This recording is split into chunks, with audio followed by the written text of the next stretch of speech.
Hey there, I'm Vicky, and you're listening to Side Income Coaching, the podcast where I help Christians who are tired of living paycheck to paycheck start simple, effective side businesses right in their own hometowns. Now, if you are somebody who is just getting started on this journey, then you are going to be in for a treat today because I'm going to be talking about 5 mistakes that people make when they are first starting a side business. But if you already have a side business, I still want you to listen in because I think you might be able to learn some things along the way. So we're going to start out with number one, and these are not in any particular order. They're just what I came up with as I was sitting here kind of reflecting on all of the many mistakes that I've made over the years and what I did at the very beginning when I first started my first side business. So, number one, overcomplicating it. Okay, you do not need to rent a space downtown to start your business. You don't need to get a loan for it. You don't need to create an enormous website for it or find the best logo or pay somebody to make a logo right now. You don't need to have email marketing set up. You don't need to have the Facebook page. You don't need to have anything like that at the beginning, okay? You can maybe pick one thing that you're going to focus on, and that is finding people to work with. That's it. Like you want to find customers or find a way to attract customers. And I know that a lot of times we think that we need to have all of this stuff in place because we probably see a lot of other business owners doing that. And we think, okay, well, we should be doing that too. I think I told you in one other podcast how I had my own 800 number back in the early 2000s when I started my first business. I had an 800 number because that way people could call me and it would be my dime because I had to pay for the 800 number every time somebody called. And I was like, why am I doing this? Like, I'm a professional organizer. I only work locally. It's not like I'm going to fly across the country to organize somebody. So who in the world would need to call me on an 800 number? But I thought that, that was going to make me look so professional that I had an 800 number and not just, a home phone or a cell phone. Oh my gosh. When I think about it now, I just think it is so funny the things that we think are important. I also thought I needed to go get all kinds of certifications in order for people to believe that I knew what I was doing. Also, not necessary. All you have to do is just pick a service that you want to offer in your local community. Let some friends know. Spread the word a little bit. Work with some people, and then word of mouth begins to spread. That is all you need to start out. You do not need all of the fancy bells and whistles, especially at the beginning. And really, truly, I am teaching people to start side businesses that are really simple, one person businesses. I don't want you to make things complicated. Our goal is to just help you break the paycheck to paycheck cycle, to save up a bunch of money in your savings account for emergencies or fun or to be generous, whatever things you want to do. My goal is not to help you build, this multi-million dollar company. So if that is what you're looking for, you will probably still learn some things on this podcast, but I'm not going to be able to take you there. I'm not trying to build those kind of businesses. I'm trying to just help people get out of their own way financially. So keep it really, really simple and just don't overcomplicate it. You can just do one thing at a time. So right now, just start working with people, start working with clients. And then after that, maybe then you can start building maybe an email list, or maybe then you might want to share something that you're doing on social media. That's fine, but just don't set it all up first, okay? Okay, number two, not charging enough. Let me tell you what.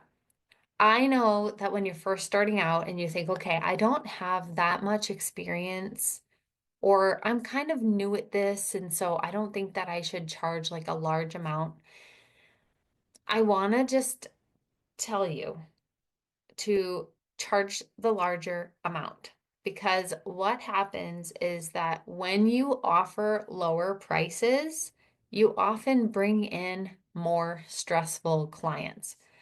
What I've seen over the years, and I'll be real that even over the past couple years, this is something that I sort of struggled with because the people that I'm trying to work with, I know are living paycheck to paycheck, right? So I would have these thoughts in my mind like, okay, I don't want to make it too crazy of an amount that people can't afford it because they're living paycheck to paycheck. At the same time, I don't want to make it so crazy cheap that they don't see the value in it. So I've tested out some pricing just to see what's going to happen. And you can do the same thing. But I will tell you that when you have low prices, you just get people who want even lower prices, or they want you to do things for free, or they want more on top of that. And they also tend to complain a lot because they're not getting whatever they think that they're supposed to deserve. And I'm not saying that to be rude. I'm not, okay? And I won't say that every single person is like that. Okay, I'm not trying to do that. But what I am saying is that often that is the case. Let me just tell you the story now that it just popped in my head. We have a local soup kitchen. And what happened is, people that maybe couldn't really afford a lot of food or a lot of meals would go there and eat for free. And because there was a lot of leftover food, a lot of times the workers would send the food home with people in to-go containers just to make sure that they were fed, right? The heart of this ministry was to make sure that people had plenty of food. Well, what began to happen after a period of time, this is so crazy to me. What began to happen is that the people that were attending to eat the meals started to complain about the meals. They literally started to complain about the meals. Like the gratitude for just having something in their bellies was now gone. I mean, maybe it was there somewhere, but it wasn't showing on the outside because now they were focused on, oh, I don't like the way that this tastes. I don't like this. Oh, I like when the other person cooks, and just grumbling, like all kinds of grumbling. And I'm like, it's free. Like, how are you complaining about free? And honestly, I am not trying to be rude in any way, but I'm just saying like it's a weird mindset that happens in people.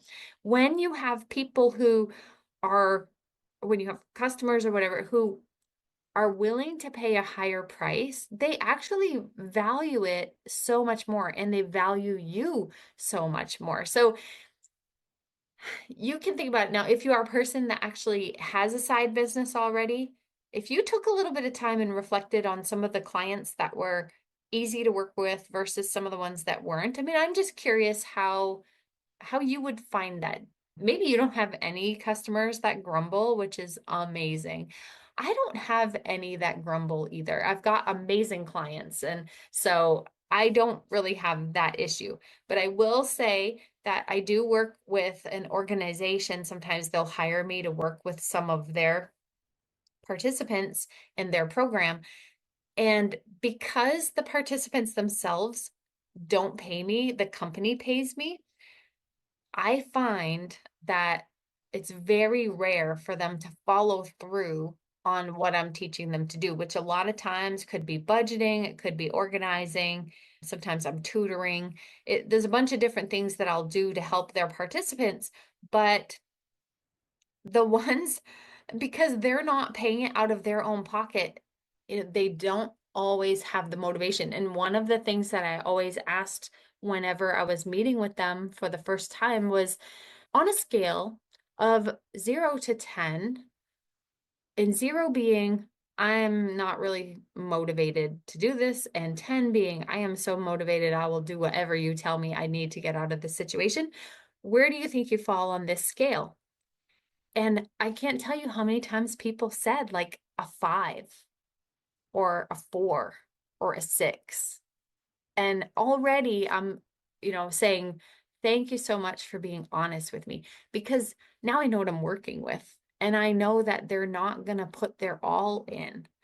And so I know that already, like, Vic, don't get frustrated with this because they already told you where you're at, where they're at. They already told you where they're at. They're not at an 8 or 10 where they are ready for this. So you need to work with them accordingly and give things to them a little slower. I had to figure out how to manage that.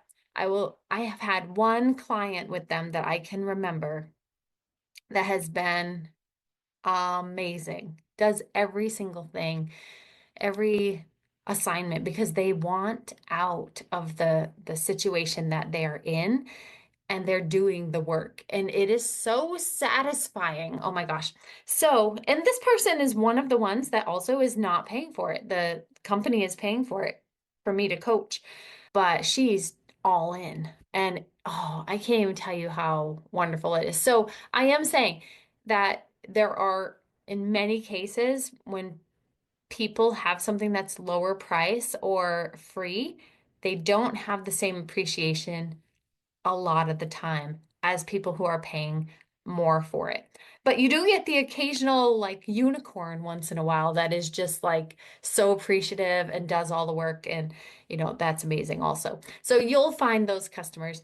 The whole point is, just to make sure you're charging enough, you have to make sure you're charging enough for their benefit because you want them to do well, but also for your benefit because you are trying to make extra money. You're not just trying to spend extra time on your weekend or your weeknight after your regular job, just going out to do this. You want to make sure you are going to make a profit from it. So you have to earn enough. So if you have products that you have to buy in order to work with your clients, then you have to make sure you're charging enough so that you can afford those products. You also have to think about paying, taxes at the end of the year if you end up making quite a bit of money throughout the year at your side business. You want to make sure you set that aside so you don't you don't have to pay in when it comes time to do your taxes for the IRS.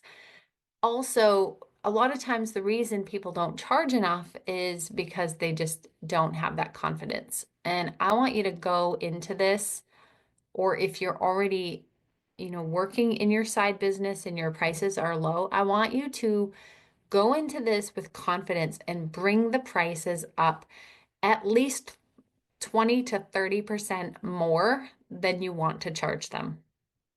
And it's going to feel uncomfortable. You're going to resist it, and I want you to do it anyway, okay? All right, so we have overcomplicating it and not charging enough. On to number 3, saying yes to every job. This is a mistake that a lot of newbies will make because they just want to work with people. And they're like, oh my gosh, if all these people want to work with me, I'm going to end up making some money. This is awesome. And then sometimes you end up with some jobs that were way more than you thought they were going to be, or you end up with customers that are not easy to work with. So that can be very difficult. And I think a lot of times you will know from the beginning, like you kind of have this gut feeling when you're talking with somebody. And hopefully, before you start working with anybody, you talk to them about what the project is, what the expectations are. And then you can kind of determine, whether or not this is somebody that you think you want to work with. And it is so okay to say, no, I'm so sorry. I don't think that I'm going to be the right person for the job for you. And if you can think of anyone that you could recommend that they could use, you know, totally recommend somebody else. If you can't, then just wish them good luck on their search. But unfortunately, you don't feel like you're the person for the job. Okay. Number 4, not having systems in place. And I started to allude to this a little bit just a minute ago with not charging enough. This is about number one, keeping good customer records. So you've got to, if you're still using notebook and paper, that's totally fine. You just have to make sure you're writing everything down, everything about your customer, what they are hiring you to do, what you are agreeing to do, what the price is that you've agreed to work at. You want to make sure you have that written down. Ideally, I feel like it's better on your computer if you just have a Google Doc or a Word document that you can keep track of these things, or an Excel sheet. If you want to keep it very basic, you could do it that way, but you do want to keep records for lots of reasons. For one, you have proof of who you've worked with, you know what you charge so that you can be consistent, you know what you're offering so it can be consistent. So that is one major reason, but also if you keep good customer records, then you're also able to reach out to those customers again whenever you have a different offer, or maybe you want to gift them something to say thank you for being such an amazing customer. Maybe you're going to ask them to refer people to you, and you can kind of keep track of how many people they've referred to you. So there's lots of really good reasons for you to have good customer records. Um, the second thing that you want to have in place is a process. So how is it that you work with clients? You want to do the same thing every single time. Like when I was professional organizing, I went into a house and I did things the exact same way every single time I went. I didn't look at each room and say, okay, what am I going to do with this? No, this is what we're going to do. We're going to get these bins out. We are going to start separating stuff into categories in these bins right now. We're not going through to decide what you're keeping or tossing or anything else right now. We're just separating, right? And so that's how I would start my process, and then I would go from there into the next steps, right? I had the same thing every single time. And so when you are going to work with your clients, you want to do the same thing every single time. Have a process, have a routine, and know that that routine is going to give you that structure. It's going to help you to figure out how long things are going to take you to do, or how long you're going to be working with this client. It's very professional to do it that way as well. And then the third most important thing with having your systems in place is to have terms and conditions. Now, I'm not talking necessarily about the ones that you see at the bottom of every website, or if you're buying something and it's saying, check here to say that you've read the terms and conditions, which, by the way, do you ever read those? Sometimes I glance through, not very often though.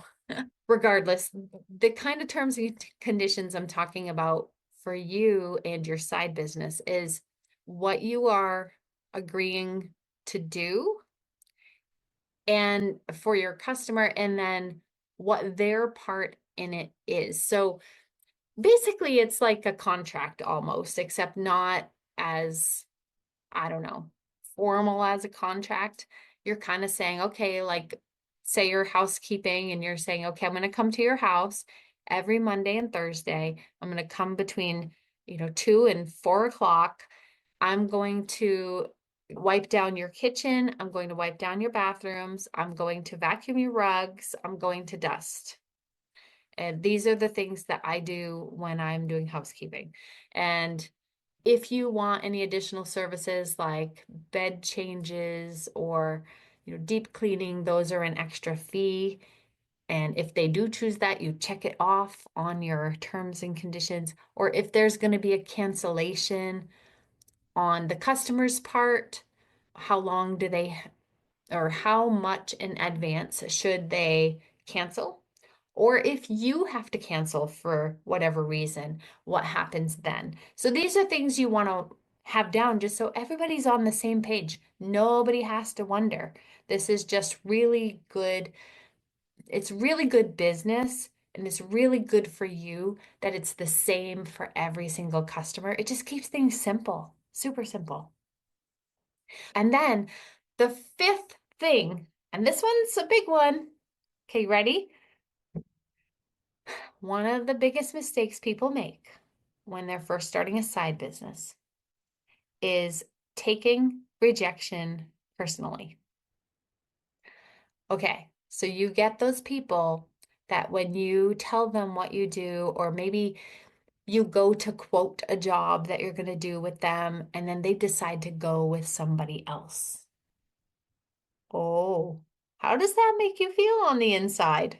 Does it make you feel like, oh my gosh, they they must not have liked what I said. Maybe I priced it too much. Or maybe I said I wouldn't do enough things. Oh my goodness. And oh, now they don't like me. They're going to tell other people that I charge too much. I'm never going to get any clients again. Oh my gosh. And then it's like gloom and doom. You're like, your brain goes crazy with all of this. And like literally, it's just a business decision. Don't take it personally.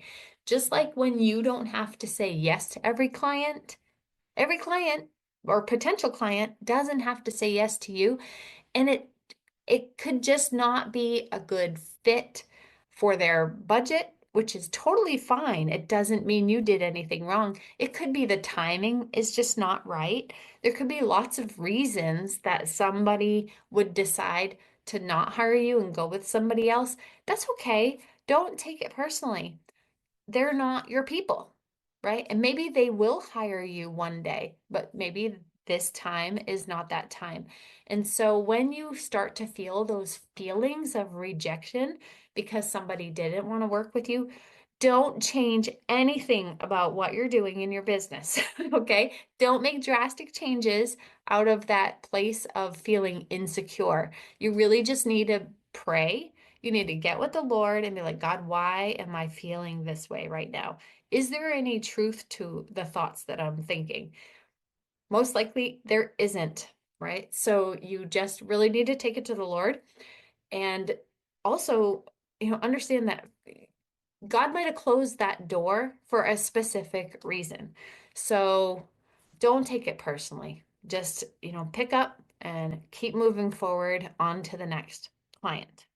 Okay, so just a quick recap of the 5 mistakes people make when first starting their side business. Number one, overcomplicating it. Number two, not charging enough. Number three, saying yes to every job. Number four, not having enough systems in place. And number five, taking rejection personally. I was so guilty of that at the beginning. So, whether you are thinking about starting a business, just getting started, you already have one, I hope that you have found this episode helpful. And for those of you that haven't started your business yet, if you want some guidance on how to do that, just go to sideincomeguide.com and download my 8 steps to kickstart your side business. It includes 50 plus side income ideas that are just service based. It's not even all the ones that you could do if you were gonna, sell products or anything like that. So you can get creative. I just gave you 50 plus, but I mean, there's way more out there than what I thought of. So sideincomeguide.com if you want to get started.